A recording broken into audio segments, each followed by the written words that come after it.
Morning, Knicks Nation. Today is Wednesday, the 6th day of November 2024. I hope you're safe and healthy today. I hope your family is safe and healthy, and that the needs of you and your family in terms of food, shelter, clothing, as well as health are being met today. Blessings upon those that work in the healthcare field beside the first responders who every day are trying to save lives. Those also that pick up garbage to keep our places clean, and those that make deliveries for our convenience. Double blessings on the men and women that are out here trying to help rescue, deliver, and recover teenagers and children that are the unfortunate victims of child molestation and pedophilia. People that are also victims of pornography, people that are victims of child pornography, victims of prostitution and child prostitution, human trafficking, and victims of sex slavery. Double curses on the perpetrators, double curses on the profiteers, and double curses on the perverts that make these industries go.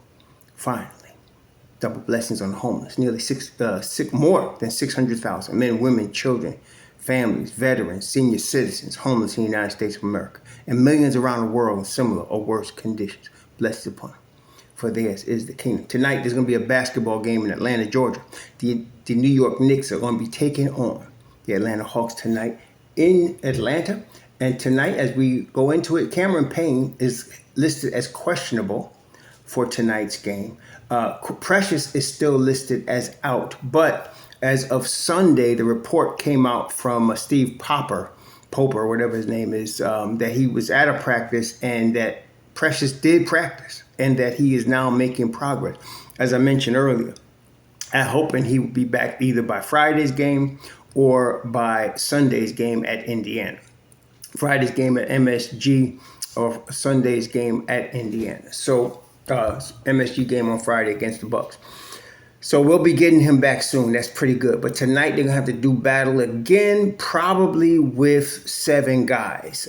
Probably starting 5 with Sims and Deuce. And they're probably going to use a little Kolick, or they may use a little Hoop Party today. Not much. I don't expect them to use them too much. It's never a good thing. If you notice, whenever the Knicks have played the rookies, they lose. So it's not a good thing to be playing the rookies. And while some of you are still in the delusion that you want to see them play, I want to see the Knicks win. And I want to see them win this chip. And they can't do it playing these rookies. But Tibbs will probably go with a 7-man rotation. The difference between this game and Monday's game, well, there's a lot of differences, but the major difference is the Knicks will be prepared going into the game knowing probably Payne won't be able to go. So Deuce will be mentally ready. I can guarantee you he and Brunson are going to come back stronger today. They're going to be ready to go. And then, of course, the rest of the Knicks are going to be ready as well. So there's no surprise here. It won't be like, oh, Cameron can't play today. No, it'll be, okay, we're ready. If we got to play 40, we'll play 40. Everybody's ready for that, okay? Also, interesting enough, Trey Young, the Leprechaun, is listed as probable, but he has a sprained rib or something. So he's probable. He's not 100%. But Atlanta is a very another up-and-coming team. The Hawks have Dyson Daniels, who they got from New Orleans, and he is now he's coming. He was always a defensive player.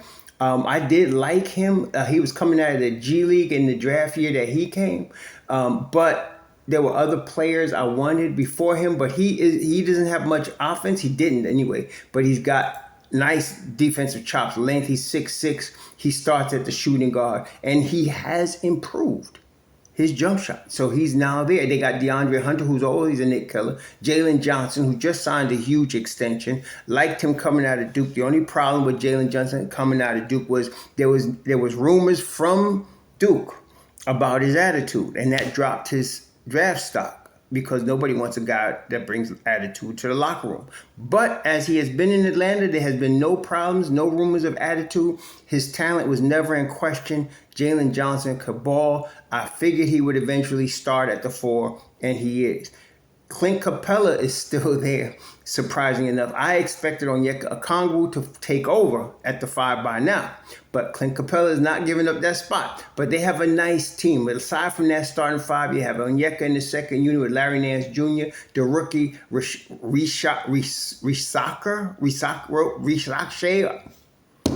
Zakhaim Zachary, whatever. He's a good French player, young French player. He's coming off their bench with Bogdan Bogdanovic, but Bogdan Bogdanovic is out. So you're going to get the rookie. You're going to get Larry Nance Jr. You're going to get Onyeka Okongwu. And those are going to be your guys coming off the Atlanta bench. They'll probably go with an 8-man rotation themselves. And that'll be their 8-man rotation. So the Knicks got their work cut out for them. The good thing is, this is the Knicks' first road trip of the season. Okay, this is the Knicks' first road trip of the season. And if they could win tonight, they would have come out of their first road trip 3-1. Now, before the road trip, with all the whining and crying about them losing on Monday that I've been hearing from some of y'all, the thing is, if you just said, well, that first road trip, they're going to be 3-1, and they come out of it, you take that. And we will take that.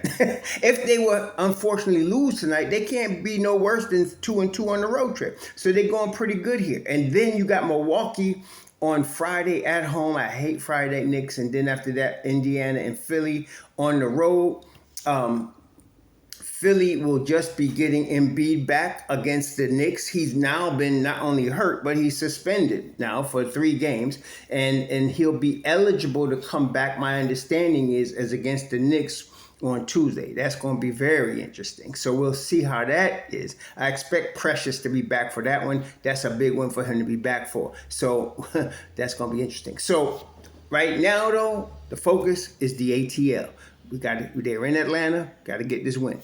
Also, I just wanted to, I've been looking at this whole BS trade for Giannis. Number one, I want to just settle this for those of us that are half sane anyway. The Knicks cannot trade for Giannis unless they hurt themselves. The roster we now have, as I've said before, is a championship roster.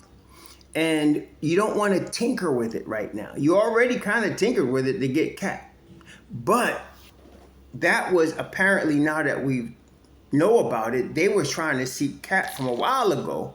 And like I said, about 18 months ago, I did a video that they should reach out to Minnesota because of Minnesota's salary issue. But they apparently been reaching out to Minnesota from the draft night to get Cat. It's not the same with Giannis. Giannis is suddenly available because it's suddenly unhappy with Milwaukee. He sees what many of us saw all along. It wasn't going to go nowhere with Dame Dollar. So, and they shouldn't have let Drew Holiday go. But anyway, he has, from what I've read, he has stated New York and Miami as his preferred destinations. He's not coming to New York, so that's out. As far as Miami, I wouldn't put it past Pat Riley, because right now, you know, Butler ain't playing well, but he could if he gets a guy like Giannis next to him. And this is the thing. If you're Milwaukee and you're trading a guy that was Defensive Player of the Year, League MVP, NBA champion, you're rebuilding. Okay? You're going to be rebuilding. And I'm going to tell you something else. That means if they do trade Giannis, they're going to fire Doc Rivers, okay? And they're going to start over. They're going to clean house and start over. Dame Dollar will go wherever they can get him go, and they'll start over. But it'll start with a Giannis trade. The team that's best situated, and I mean, people are going to come at me with OKC. OKC is like the Knicks in the sense that if it ain't broke, they ain't going to fix it. There's no need for Giannis there. They don't want to remove any pieces from what they have because they have a championship level team right now. No, the team that makes the most sense to me in terms of money, in terms of pieces, in terms of tremendous draft assets is the Houston Rockets. The Houston Rockets they have a number of ways they can get Giannis. Giannis is about $50 million this year. They got draft capital in terms of the picks. I mean, they got picks up the yin yang. They got picks. Let's see. They got 2 number ones 2025. They got 2 number ones 2026. Well, one of them is top 4 protected. And then they got OKC's number 1, 2026. They got Brooklyn number 1, their own number 1, and the Rockets number 1, 2027. They got their own number 1, 2028. They got Dallas number 1, Rockets number 1, and Suns number 1 in 2029. They can easily send a package which includes at least 4 number 1s, maybe 5, to Milwaukee, because that's what they be looking for. And aside from that, they have Jabari Smith Jr. They could send Jabari Smith Jr. there. They got him. They have Alperen Sengun, Tari Eason, Cam Whitmore, Reed Shepard. They got Jalen Green. They got a number of guys that are, let me see here. They got, let me see, Reed Shepard's 20. Cam Whitmore is 20. Jabari Smith Jr. is 21. Jalen Green is 22. Amen Thompson is 22. Alperen Sengun is 22.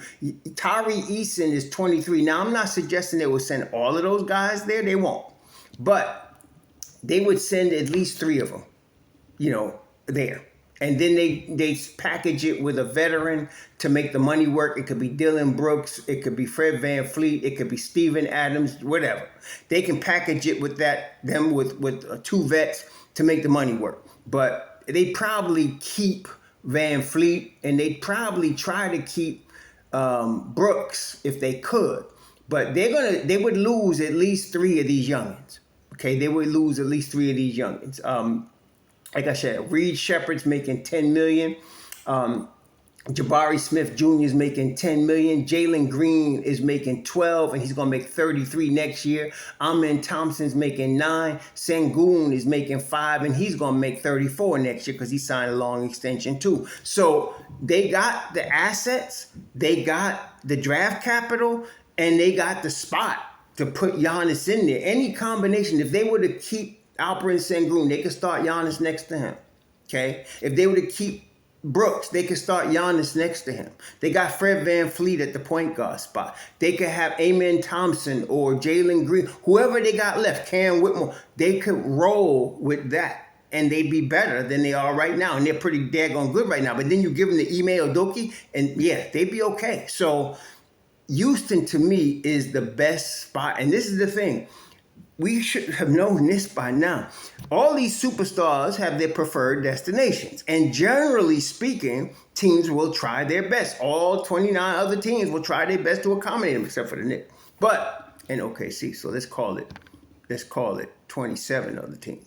But the truth is, there's really only, Houston is going to take whoever offers them the best deal because they have the rights to Giannis. So Giannis can't just name where he wants to go. Although, on an unofficial way, most superstars can, because theoretically all teams want them, right? So all teams will be in the mix to try to get them. But really and truly, the team that's trading him has got to get what they want. Just like recently we saw Cat come to New York, and Minnesota was going to do Juju. That's no problem. But they wanted Dante. And that was what got the deal over the top. They wanted Dante DiVincenzo, and they got him. So it's what the team that's, actually doing the trade, the team like the Nets for Macau or OG and Precious from Toronto, what do they want? They're going to want draft picks and young talent. And the thing is that, see, they got a whole bunch of old heads. In Milwaukee, so they be cleaning house. They got. You see, Lopez is 36. He's expiring after this year. They got Chris Middleton. He's got 32 million this year, 34 million next year, and then he's done. It's time. It's time. They got Dame Dollar. He's the big ticket that's on there. So they would, they got to work with that. But they're gonna bring these kids over. They're gonna have the draft picks, and eventually these old heads are gonna be all out. That's how this is going to go if they were going to make a move like that. And Giannis would have to say, okay, I'll take Houston. He'll have to, because now Miami could make it happen. They could. And like I said, I wouldn't put nothing past Pat Riley. At all. Like Tyler Hero is from Milwaukee. Okay, he's actually from there. So he would not, I'm going to say, that $29 million he got, that's going to work. That would get him over there. Then, of course, they would lose 2 of their 3 youngins. They would have Jaime Jaquez. They have Khalil Ware, right? Jaime Jaquez. Who am I missing? Nikola Jovic, who's now starting for them. Jovic is 21. Jaquez is 23. Khalil Ware is 20. They're going to lose 2 of them, okay? If not all 3. And then Miami would have to give. They have draft capital, but it's just theirs. They got their pick for 2025. Well, it's actually going to OKC, but it's top 14 protected, so that ain't no good. They got this their pick in 2026 is also top 15 protected. Otherwise, let's go, but that ain't no good. Then so they really they really don't really have draft capital.